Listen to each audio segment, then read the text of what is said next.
You know, the spectator at a tennis match seldom receives the credit he deserves, because watching a tennis game is a task of considerable effort. To follow the flight of the ball is usually pretty strenuous on the neck muscles, if you know what I mean.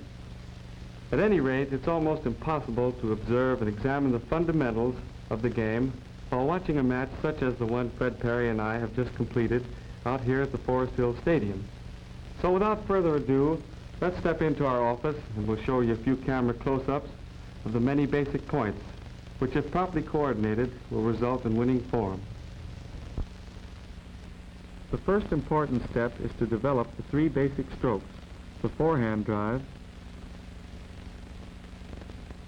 the backhand drive, and the service. As in every sport, timing is a prime requisite of good tennis. Accordingly, once timing has been mastered, strength is not essential to good form. Here we see a young lady demonstrating that coordination is more important than force. A ball approaching on the player's right calls for a forehand return.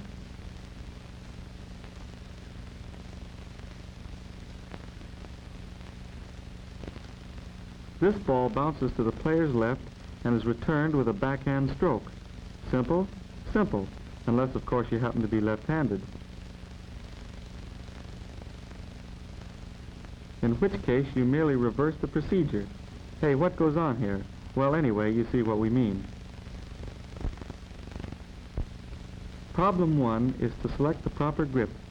The Eastern grip is most widely used because it permits a natural, easy stroke.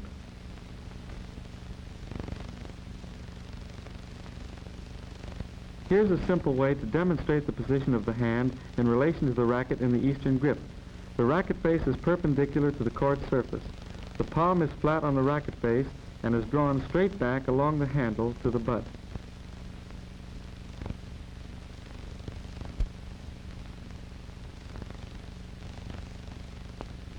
The Eastern grip is also known as the shake hands grip. It is just like shaking hands with the racket.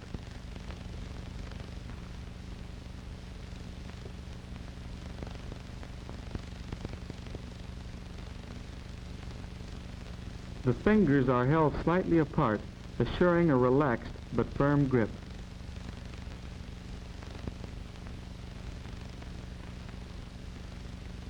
The wrist is behind the racket for extra power. The most important advantage of the Eastern grip over the Western or Continental grips is the complete range it affords. In other words, low, waist high,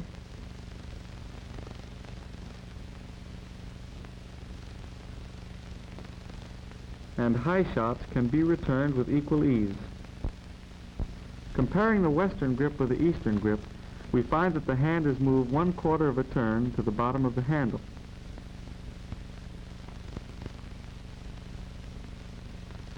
So that the racket inclines at an angle of 45 degrees towards the court surface. This grip is used most effectively in play off hard surfaced courts. It is ideal for high shots, but it is awkward and inadequate for the low ones.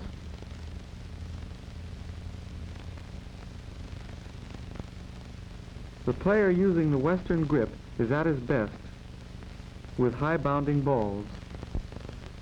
To assume the Continental grip from the Eastern grip, the racket is now turned 1/4 of a turn in the opposite direction. The racket face inclines upward at a 45-degree angle.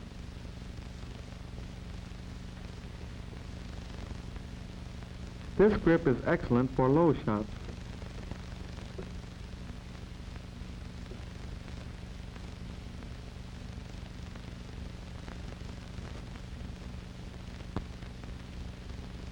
But when it comes to returning high ones, we find it is more difficult.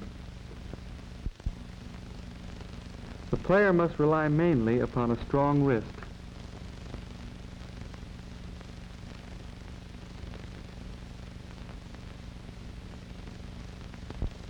It is for these reasons that most players have come to regard the Eastern grip as the grip affording the widest range, and as such it is recommended. Anticipation and preparation for each return depends primarily on always keeping your eyes on the ball.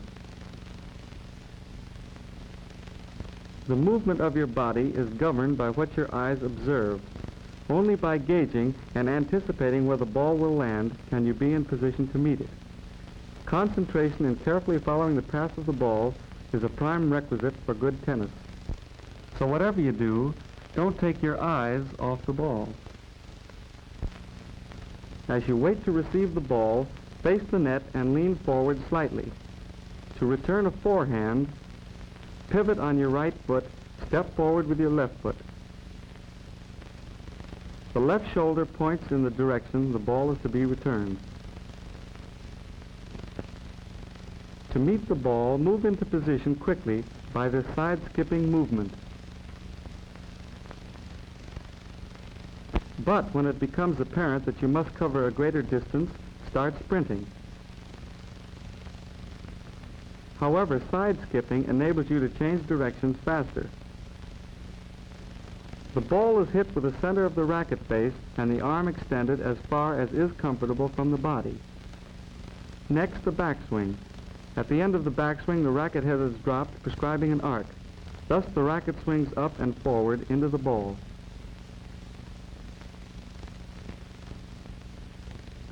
Proper weight shifting and balance is essential for smooth, fluent strokes.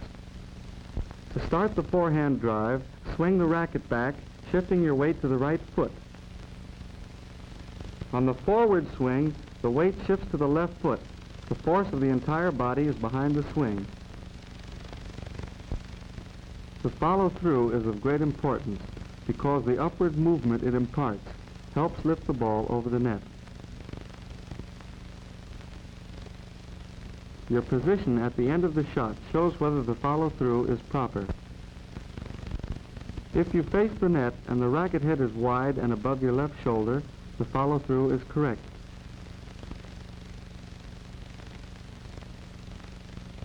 For better control, it is advisable to impart what is known as topspin.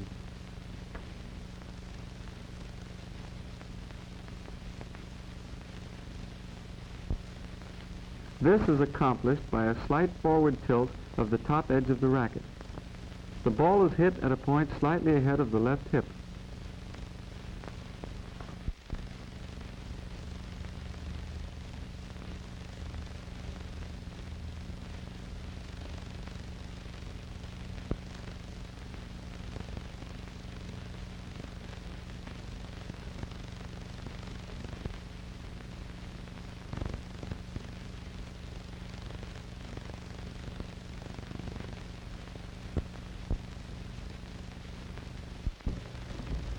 Well, it's true that practice makes perfect, especially in tennis.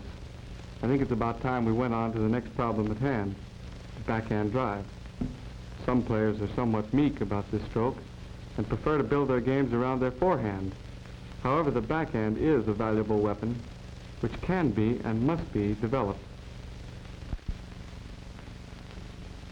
For backhand shots, when using the Eastern grip, it is necessary to turn the right hand a quarter of a turn toward your body, placing the knuckles on top of the racket handle. Some players prefer to gain extra flexibility with the thumb around the handle, although this position steadies the hand and gives more force to the drive. Next to the grip, footwork is the keynote to the successful backhand. Pivot on your left foot and step forward with your right foot. In the backhand drive, your weight shifts first to the left foot. Then as you swing forward, put your weight behind the stroke. Shift it to the right foot.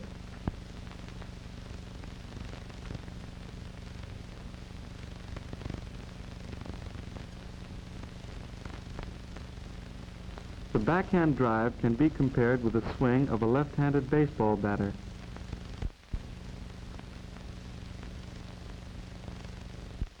When right shoulder and back face the net, the proper backswing position is reached.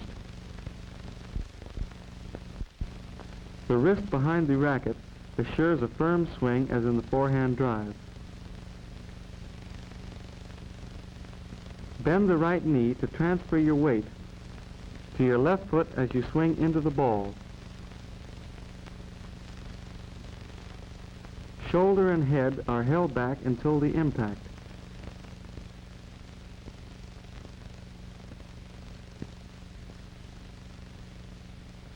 As you turn your body for the backswing, keep your eyes glued to the ball by looking over the right shoulder. Meet the ball slightly ahead of your right hip with the arm fully extended. The racket head continues up and across the body in the backhand follow-through, finishing wide and above the right shoulder.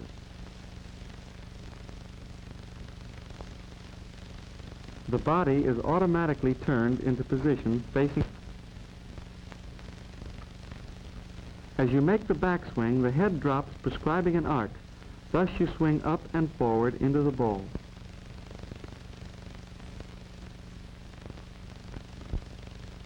The racket is tilted forward slightly to impart the necessary topspin for contact. It is advisable to master the timing to enable you to return the ball on the rise. That is, as it ascends from its first bounce. This is preferable to swinging at a descending ball. Valuable time is lost if the ball is hit after it has passed the top of its bounce.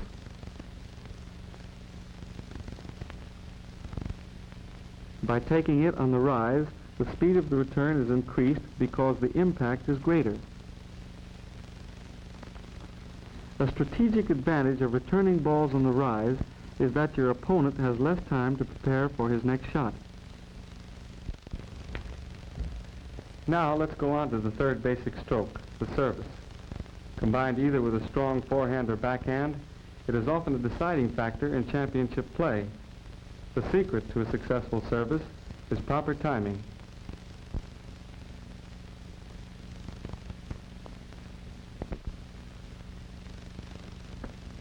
The service grip is the same as the backhand grip. However, the thumb is always around the handle.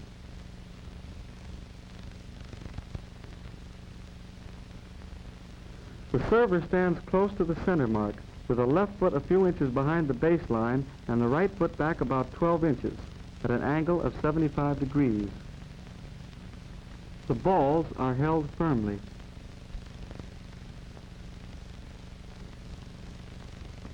The backswing and the toss of the ball are simultaneous.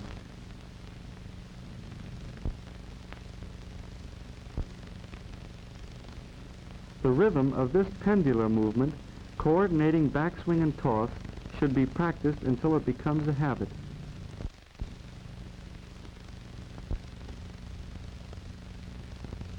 By keeping the left arm straight, the ball will be tossed vertically and properly. Do not toss it by a flip of the wrist. At the beginning of the serve, your weight is back on the right foot, and it remains there as you swing back. On the forward swing, transfer your weight to the left foot, and again the force of the entire body is behind the swing.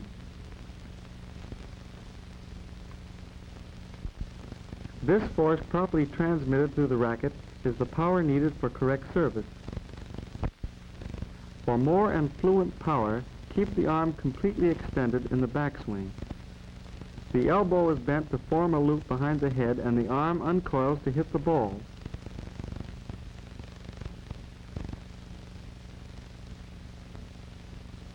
After the impact, the racket continues straight ahead, finishing up across the body on the left side.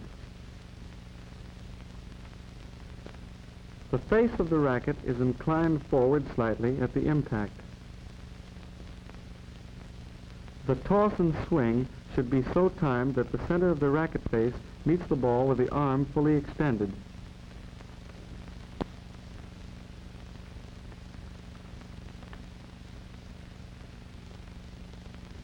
If the ball is tossed too low, the smoothness of the stroke is broken. When it is tossed too high, it will strike the top edge of the racket or break the stroke. The service alternates between the two service courts.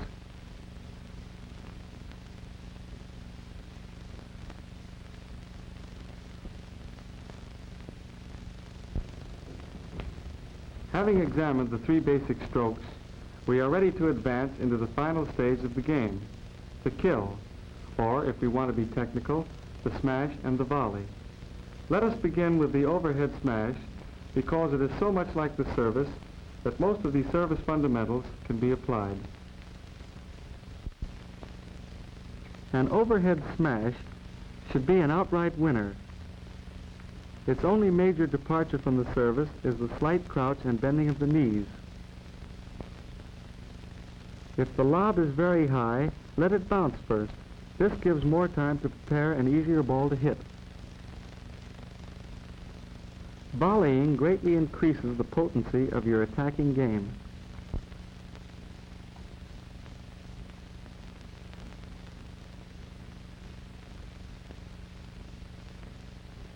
In order to achieve a certain degree of safety, it is necessary to employ a bit of strategy. That is, your opponent must be driven into a defensive position before you advance to the net.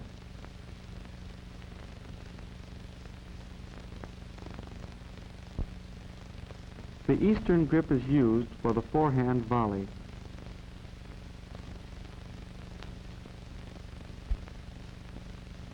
Facing the net, turn your body sideways and transfer your weight from right to left foot. Make the backswing as the ball approaches. Because of the speed of the approaching ball, there is no need for a long backswing. It is shorter than that used for the drive.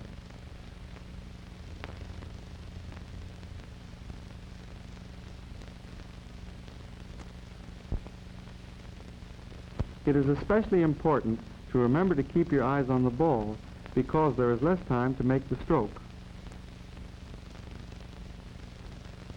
The ball is met at a point that is parallel with the front hip. The racket head must always remain above the wrist.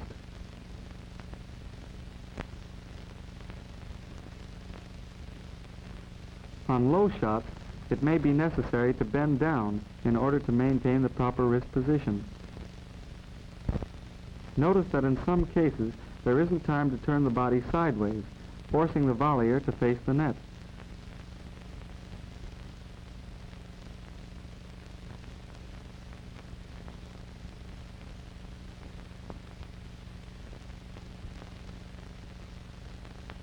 The service grip is employed for the backhand volley,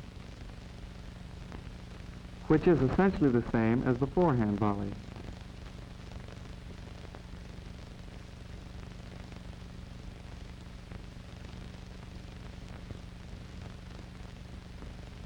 Contrary to its name, the half volley has nothing in common with the volley.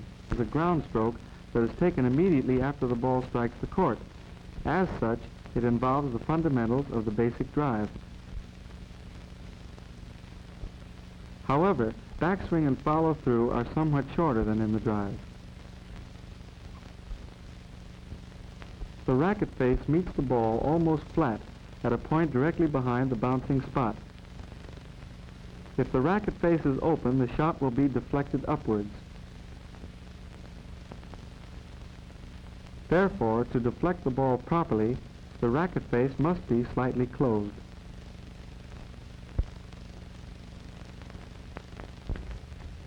And now, before we adjourn, Charlie Wood, who is one of the outstanding professionals in the country, and I would like to demonstrate a few of the fundamentals we have discussed by playing a few serious points.